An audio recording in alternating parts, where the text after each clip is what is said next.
नमस्ते विद्यार्थी मित्रांनो, आज आपण इयत्ता 10वी विषय इतिहास प्रकरण 6वे मनोरंजनाची माध्यमं आणि इतिहास भाग 1 की अगदी आपण पहा की मनोरंजन आणि मनोरंजनाची माध्यमं त्याचप्रमाणे इतिहास हा पाहत असताना की अगदी हे जे प्रकरण आहे की या प्रकरणामध्ये आपल्याला मनोरंजनाची आवश्यकता का असते,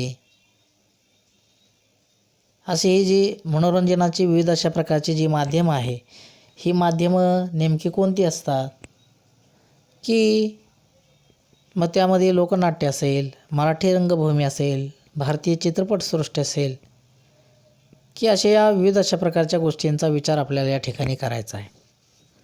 त्याचप्रमाणे मनोरंजन क्षेत्रामधील विविध अशा प्रकारच्या व्यावसायिक संधींचाही विचार आपल्याला या ठिकाणी अभ्यासायचा आहे की ते पाहत असताना की प्रामुख्याने मनोरंजन म्हणजे काय की अगदी मनाला विरंगुळा मिळवून देणाऱ्या ज्या गोष्टी असतात की अशा गोष्टी म्हणजे मनोरंजनाची साधनं असतात. मग अगदी यामध्ये मनाचे रंजन करणाऱ्या ज्या गोष्टी असतात किंवा मनाला विरंगुळा देणाऱ्या ज्या गोष्टी असतात की ज्याला आपण मनोरंजन असं म्हटलं जातं. पहा, मग यामध्ये विविध अशा प्रकारचे खेळ, छंद, नाटक, चित्रपट ही करमणुकीची साधनं आहेत. त्याचप्रमाणे वाचन आणि लेखन याचाही समावेश जर आपण पाहिला तर मनोरंजनामध्ये येत असल्याचं आपल्याला दिसेल. पहा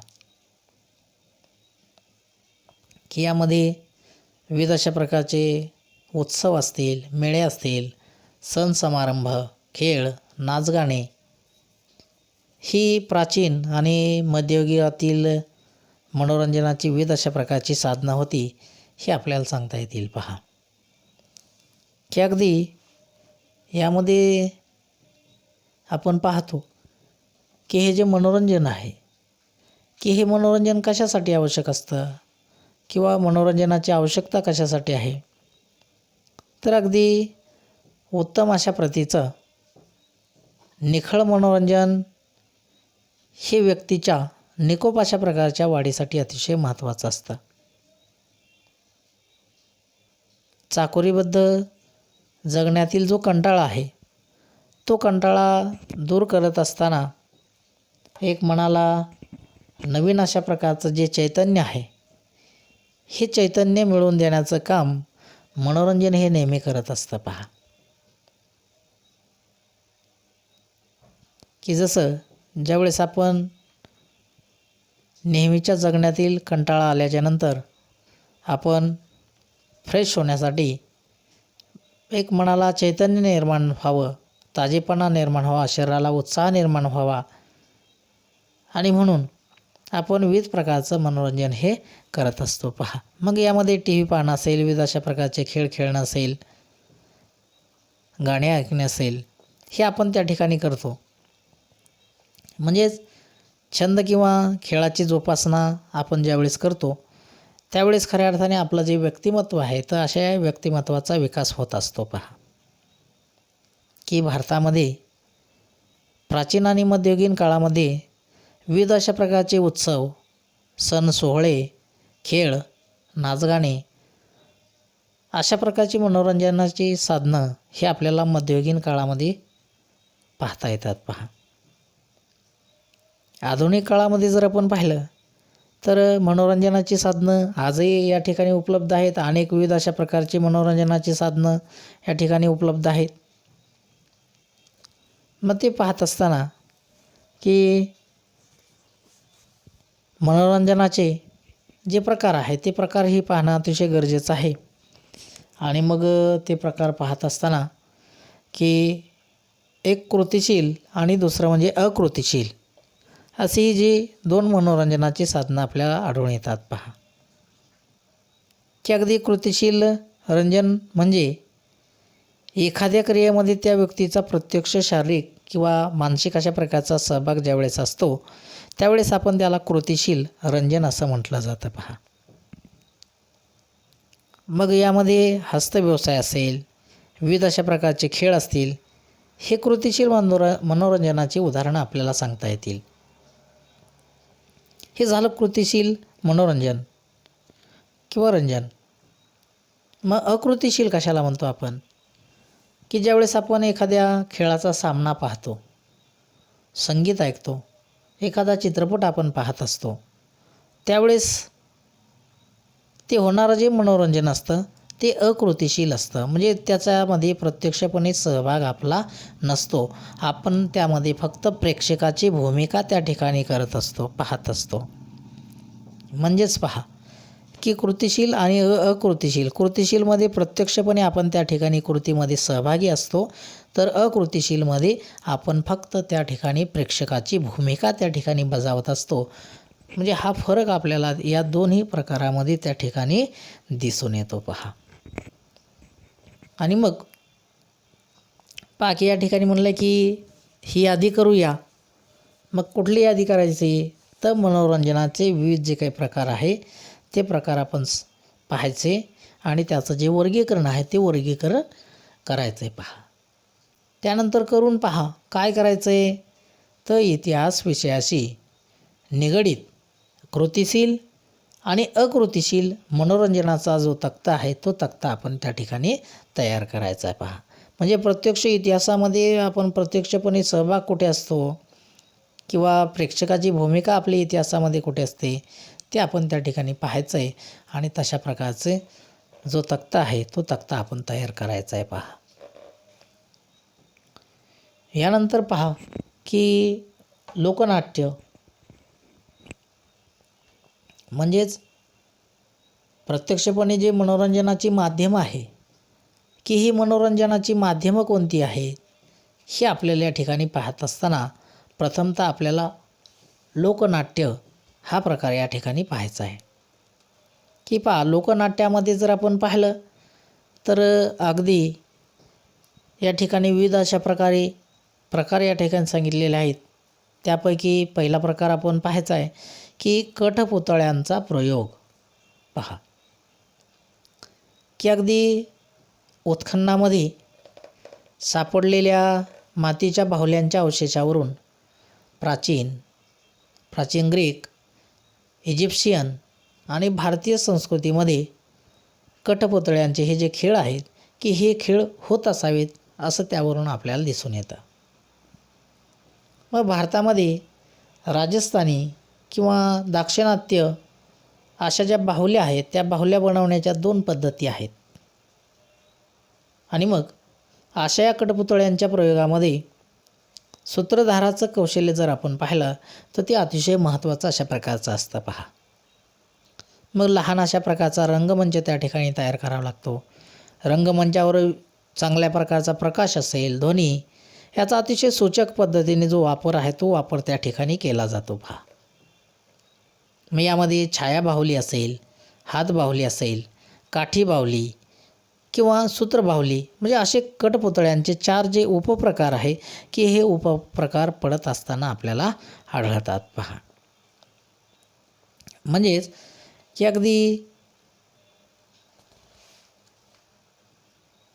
पंचतंत्र असेल किंवा महाभारत की अशा या खेळाचा जो काही उल्लेख आहे की हा कठपुतळ्यांचा खेळ याचा उल्लेख आपल्याला या पंचतंत्रामध्ये किंवा महाभारतामध्ये सुद्धा पाहायला मिळतो.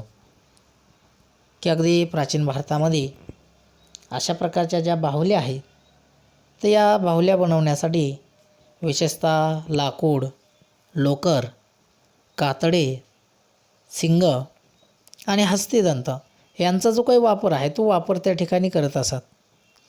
आणि अशा या खेळाच्या राजस्थानी आणि दाक्षिणात्य अशा 2 पद्धती आहेत. मग उत्तर महाराष्ट्र, उत्तर प्रदेश, महाराष्ट्र, राजस्थान, आसाम, पश्चिम बंगाल, आंध्र प्रदेश, तेलंगणा, कर्नाटक, केरळ असे हे राज्य आहेत की ज्या राज्यामध्ये कठपुतळ्यांचे प्रयोग करणारे कलावंत आजही त्या ठिकाणी आपल्याला आढळून येतात पहा. मग अशा प्रकारचा जो कठपुतळेचा प्रयोग आहे की हा प्रयोग रंगवण्यासाठी सूत्रधार किंवा सूत्रधाराचं जे कौशल्य आहे ते अतिशय महत्त्वाचं असतं पहा. मग लहान रंगमंच, प्रकाश, ध्वनी ह्याचा अतिशय सूचक पद्धतीने त्या ठिकाणी वापर केला जातो. त्याचप्रमाणे मग सांगितल्याप्रमाणे छायाबाहुली, हातबाहुली, काठीबाहुली आणि सूत्रबाहुली असे जे काही 4 प्रकार आहे की हे 4 प्रकार आपल्याला कठपुतळ्यांच्या प्रयोगाचे आपल्याला आढळून येतात. पहा की जेणेकरून अशा या कठपुतळ्यांच्या प्रयोगामुळे सुद्धा आपलं जे मनोरंजन आहे ते मनोरंजन होताना आपल्याला आढळतं. पहा यानंतर दशावतारी नाटके की अगदी दशावतारी नाटकामध्ये जर आपण पाहिलं तर विष्णूचे जे 10 अवतार आहे की या 10 अवतारावर आधारित ही नाटकं आहेत. आणि मग दशावतारी नाटकं हा महाराष्ट्रातील एक लोकनाट्याचा प्रकार आहे की ज्यावेळेस सुगी संपते आणि सुगीनंतर कोकण आणि गोवा या ठिकाणी या नाटकाचे प्रयोग होताना आपल्याला आढळतात. मागदी विष्णूच्या 10 अवतारावर ही आधारित नाटकं आहेत. मग हे 10 अवतार म्हणजे नेमके कोणते आहेत? मत्स्य अवतार, कूर्म अवतार, वराह अवतार, नरसिंह अवतार, वामन अवतार, परशुराम अवतार, राम अवतार, कृष्ण अवतार, बुद्ध अवतार आणि कल्फी अवतार. म्हणजे ही अशी 10 अवतारांची सोंग घेऊन जे पात्रे असतात ते रंगभूमीवर येताना आपल्याला आढळतात. पहा सर्वप्रथम जर आपण पाहिलं तर सूत्रधार विघ्नहर्ता गणपतीला त्या ठिकाणी आवाहन करत असताना आपल्याला आढळतात. पहा आणि मग अशा या दशावतारी नाटकामध्ये पात्रांचा अभिनय, रंगभूषा, वेशभूषा परंपरागत पद्धतीमध्ये केलेली असते. नाटकातील बहुतेक भाग जर आपण पाहिला तर तो पद्य किंवा पद्यमय अशा स्वरूपाचा आपल्याला आढळतो. आणि काही संवाद पात्रे जर आपण पाहिले तर ते स्वयंस्फूर्तीने त्या ठिकाणी बोलत असताना दिसतात. की अगदी देवांसाठी लाकडी जे मुखवटे आहे की हे मुखवटे त्या ठिकाणी वापरले जातात. आणि नाटकाचा जो शेवट आहे की हा शेवट दहीहंडी फोडून किंवा हंडी फोडून दहीकाला वाटणं असेल किंवा आरती करणं अशा प्रकारची जी कृती आहे की त्या कृतीने त्या ठिकाणी शेवट हा होत असतो. पहा मग असे हे जे दशावतारी खेळ आहेत हा एक लोकनाट्याचाच प्रकार आहे. मग कोकण आणि गोवा या ठिकाणी दशावतारी नाटकं ही अतिशय मोठ्या प्रमाणामध्ये होताना आपल्याला आढळतात. मग श्यामजी नाईक काळे यांनी दशावतारी नाटकाचे खेळ संपूर्ण महाराष्ट्रभर केले. की अगदी दशावतारी खेळ दाखवणारा जो एक फड आहे की हा फड त्यांनी 18व्या शतकामध्ये स्थापन केला आणि तो फड घेऊन ते महाराष्ट्रभर फिरत असत. त्याचप्रमाणे विष्णुदास भावे यांनी देखील दशावतारी नाट्यतंत्राचं जे संस्करण आहे ते संस्करण त्यांनी देखील केलेलं होतं. आणि अशा या त्यांच्या दशावतारी नाटकाची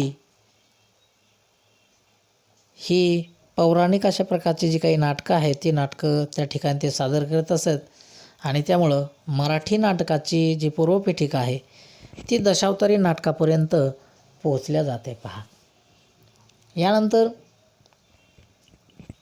भजन की अगदी भजन म्हटलं की आपल्याला टाळ, मृदंग किंवा पखवाज यांच्या साथीनं काव्यरचना गाऊन ईश्वराचं जे स्मरण आहे, नामस्मरण आहे की हे नामस्मरण करणं म्हणजे भजन होय.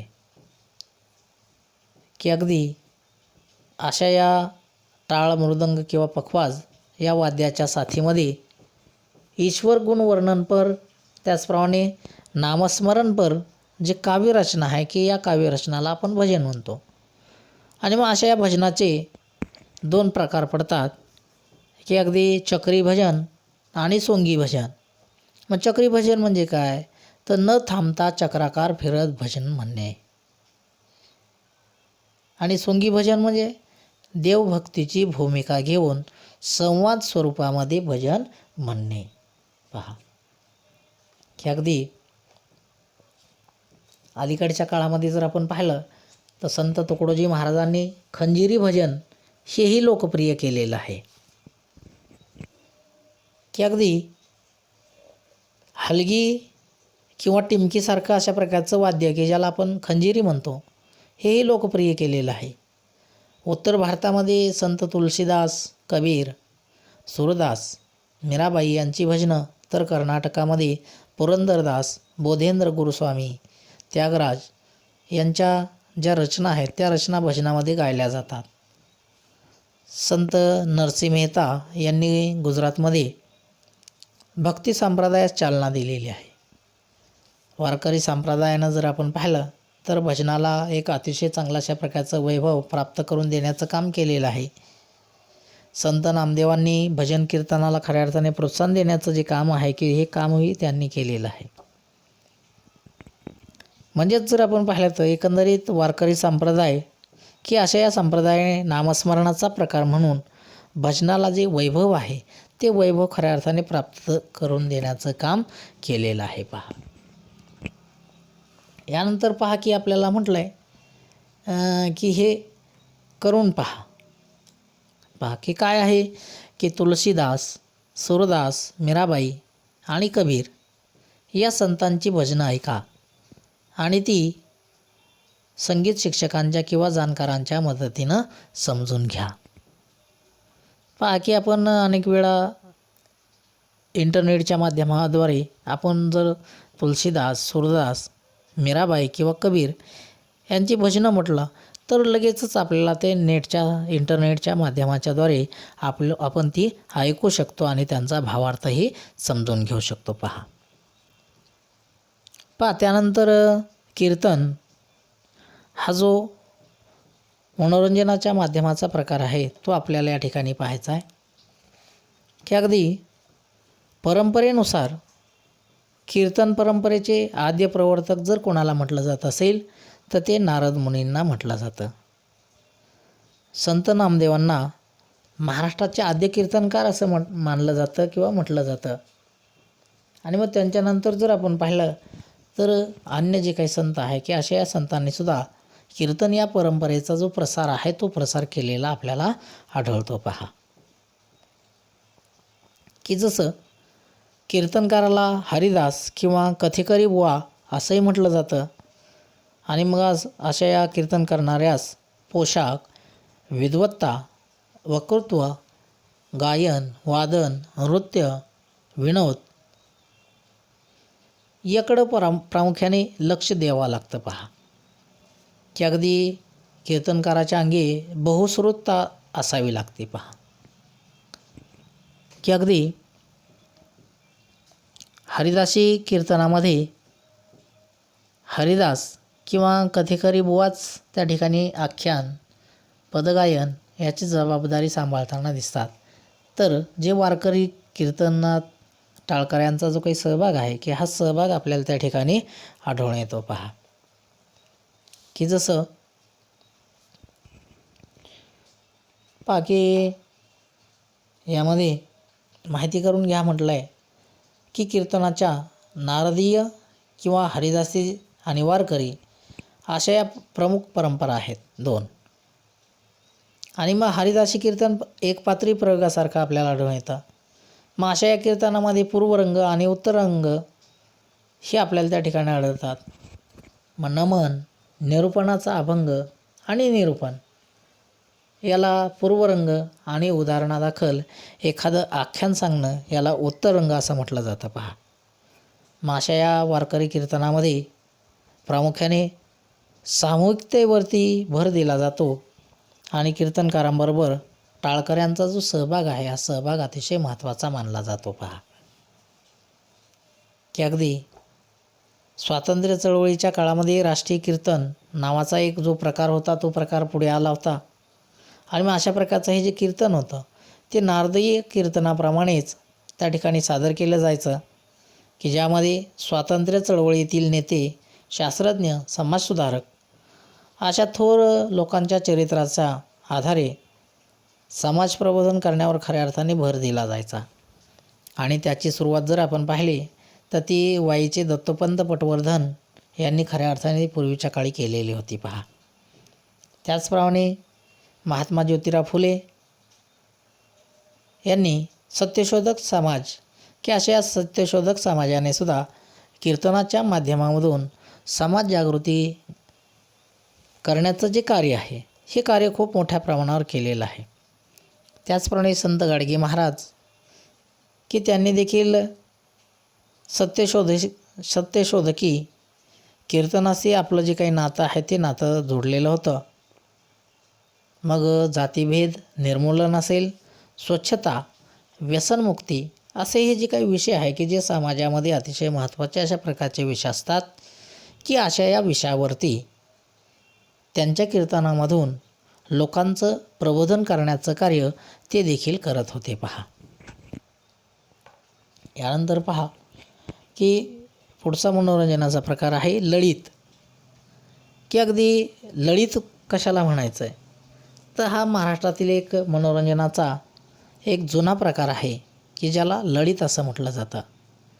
मग तो नेमका काय आहे, तर हा एक पारंपरिक मराठी नाट्यप्रकार आहे आणि नारदीय कीर्तन परंपरेमध्ये त्याचा समावेश होताना आपल्याला आढळतो. मग नवरात्र असेल, देवतांचे उत्सव असतील, धार्मिक उत्सव प्रसंगी कीर्तन, प्रवचन, भजन हे कार्यक्रम होताना आपल्याला दिसतात.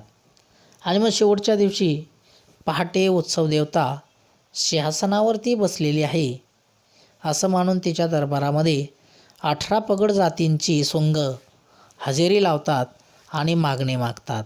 यालाच ललित असं म्हटलं जातं. पहा की काही ठिकाणी उत्सवाच्या वेळी भक्तांची किंवा जमातींची निरनिराळी सोंगे घेऊन नाट्यप्रवेश सादर केले जाते.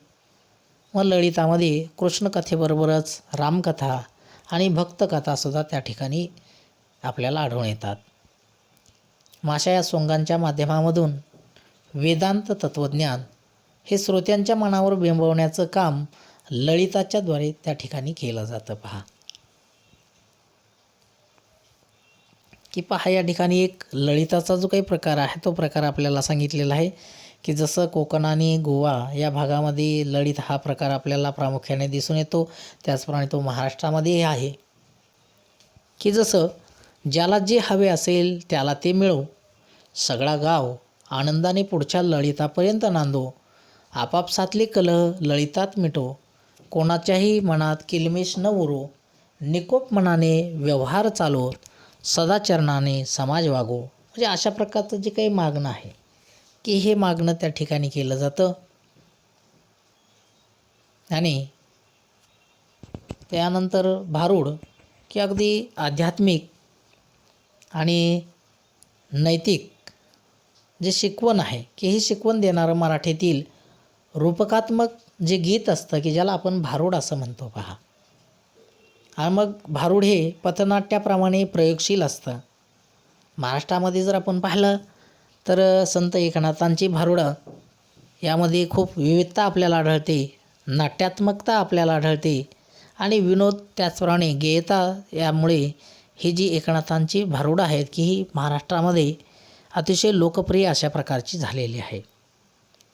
मग संत एकनाथांचा भारुड रचण्याचा पाठीमागचा जो उद्देश आहे तो उद्देश जर आपण पाहिला तर तो लोकशिक्षण हा प्रामुख्याने आपल्याला दिसून येतो. पहा, आणि त्यामुळं की अगदी भारुडामधून सुद्धा एक समाजाचं प्रबोधन करण्याचा जो काही उद्देश आहे हा उद्देश संत एकनाथांचा होता. पहा, आणि त्यामुळं की अगदी आध्यात्मिक असेल किंवा नैतिक शिकवण देणारी अशा प्रकारची भारुडं लोकांच्या समोर सादर करण्याचं काम त्यांनी केलेलं आहे. पहा, यानंतर जर आपण पाहिलं तर मनोरंजनाच्या साधनामध्ये तमाशा की ज्याला आपण लोकनाट्य असंही म्हणू शकतो की हा जो शब्द आहे हा शब्दच आपण जर पाहिला तर तो मुळामध्ये पार्शियन भाषेमधील आहे. की अगदी तमाशा या शब्दाचा अर्थ चित्ताला प्रसन्नता देणारं दृश्य अशा प्रकारचा केला जातो. आणि मग विविध अशा प्रकारच्या लोककला आणि अभिजात कलांचे प्रवाह सामावून घेत 18व्या शतकापर्यंत तमाशा हा विकसित झालेला आहे. मग पारंपरिक तमाशाचे 2 प्रकार या ठिकाणी आपल्याला सांगितलेलं आहे की अशा या 2 प्रकारामध्ये पहिला प्रकार म्हणजे संगीत बारी आणि दुसरा म्हणजे ढोलकीचा फड. की अगदी अशा या 2 प्रकारामध्ये पहिला प्रकार संगीत बारीमध्ये नाट्यापेक्षा नृत्य आणि संगीतावर अधिक भर त्या ठिकाणी दिलेला असतो. की अगदी यामध्ये जर आपण पाहिलं तर नृत्य संगीताचा जो समावेश आहे हा समावेश असलेल्या तमाशामध्ये कालांतराने वग या नाट्यरूपाचा समावेश केला गेला आणि मग अगदी उत्स्फूर्त विनोदाच्या आधाराने अशा प्रकारचे जे काही वग आहे हे वग त्या ठिकाणी रंगत जातो. आणि मग अगदी अशा प्रकारचा जो तमाशा आहे की अशा या तमाशाच्या सुरुवातीला गण म्हणजे गणेश वंदना गायली जाते, त्यानंतर गवळण सादर केली जाते. अशा या तमाशाच्या दुसऱ्या भागामध्ये मुख्य नाटक म्हणजे वग हा सादर केला जातो पहा. आणि मग की अगदी विच्छा माझी पुरी करा, त्याचप्रमाणे गाढवाचं लग्न यासारखे मराठी रंगभूमीवर गाजलेले जे प्रयोग आहे हे तमाशाचे आधुनिक अशा प्रकारचं स्वरूप दर्शवण्याचं काम त्या ठिकाणी करत असताना आपल्याला दिसून येतात पहा. यानंतर पुढचा मनोरंजनाचा प्रकार आहे पोवाडा. की